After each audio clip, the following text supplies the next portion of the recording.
देखिए, जब तक मैं आप तक पहुंचती हूं या आप जब तक विश्लेषण करती हैं, तब तक एक और बड़ी खबर बाबूलाल मरांडी से जुड़ी हुई। बाबूलाल मरांडी ने धनवार से अपनी ये सीट जीत ली है।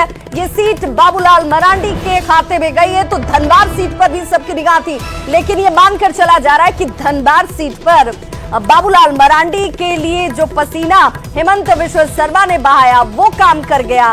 बाबूलाल मरांडी के लिए यहाँ पर सीधे तौर पर यह माना जा रहा था कि जो कैंडिडेट उनके लिए चुनौती हो सकता था उसे आखिर में मना लिया गया, इसीलिए बाबूलाल मरांडी की ये राह आसान हो गई। लेकिन तब भी फाइट देते हुए इनके सामने अपोनेंट्स नजर आए थे।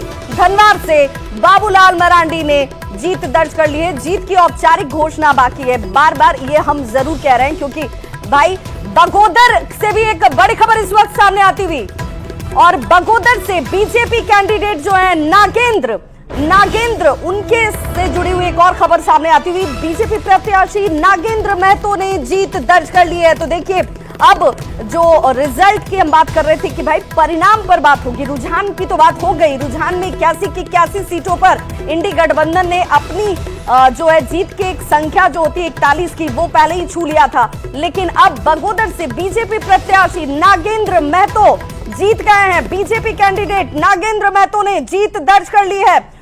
और देखिए, जमुआ से भी एक और बड़ी खबर इस वक्त आती हुई। बीजेपी कैंडिडेट यहां से भी जीत दर्ज कर चुकी हैं। जमुआ से मंजू कुमारी ने जीत दर्ज कर ली है। ये बड़ी खबर इस वक्त सामने आती हुई। जीत की औपचारिक घोषणा यहां भी बाकी है, लेकिन जिन सीटों की हम बात करें, 29 सीटें एनडीए के पास इस वक्त रुझान में जाती हुई नजर आती है। उनमें जमुआ से बीजेपी कैंडिडेट मंजू कुमारी जीत गई हैं। 28 सीटों पर लीड बरकरार है, एक सीट पर जीत।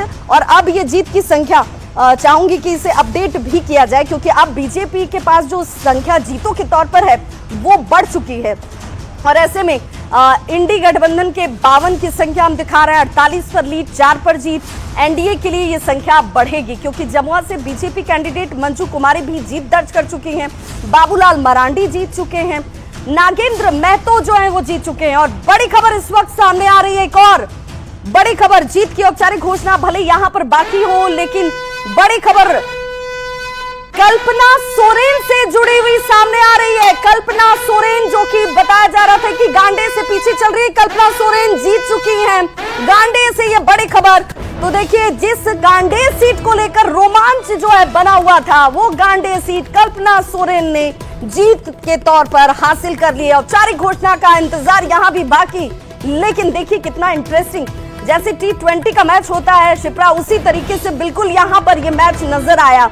चुनावी मैच जिसमें गांडे सीट पर सबका फोकस था कि भाई कल्पना सोरेन जो स्टार प्रचारक जेएमएम की रही, वो कल्पना सोरेन जो इंडी गठबंधन को विजयश्री दिला रही है, सत्ता दिला रही हैं, वो खुद अपनी सीट हार जाएंगी क्या? तो कल्पना सोरेन ने गांडे सीट निकाल ली है, जीत दर्ज कर चुकी है शिप्रा।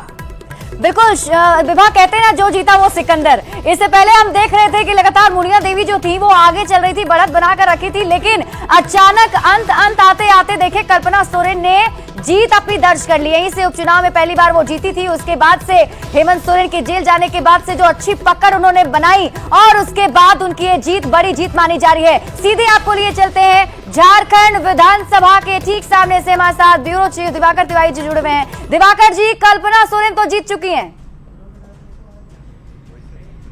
देखिए, कल्पना सोरेन को जीतना ही था, क्योंकि जो सीट है उसमें कांटे की टक्कर होती है। जनरल सीट है, और कल्पना सोरेन जहां से चुनाव लड़ रही हैं गांडेय सीट से, वहां ओबीसी वोट बैंक का अच्छा खासा प्रभाव है। तो जरूर जो है उसमें जितने राउंड थे उसमें आगे पीछे होते हैं, लेकिन जो मुस्लिम का कंसोलिडेशन होता है, आदिवासी का कंसोलिडेशन होता है, और कुछ ओबीसी वोट बैंक जब मिलता है तो जेएमएम की सीट वो जो है पक्की हो जाती है। तो कल्पना सोरेन जरूर शुरुआती दौर में पिछड़ रही थी, लेकिन वो जीत गई हैं। कई ऐसे सीट हैं जिनमें 20 से ज़्यादा राउंड के जो है वोटों की गिनती होनी है, तो उनके नतीजे भी ऐसे ही होंगे।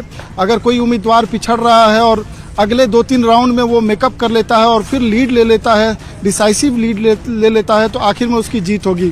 तो अभी जो है रुझानों पर नजर रखनी होगी। हमारे साथ रमाकांत महतो हैं, बीजेपी के प्रवक्ता हैं। रमाकांत जी, कहाँ चूक हो गई?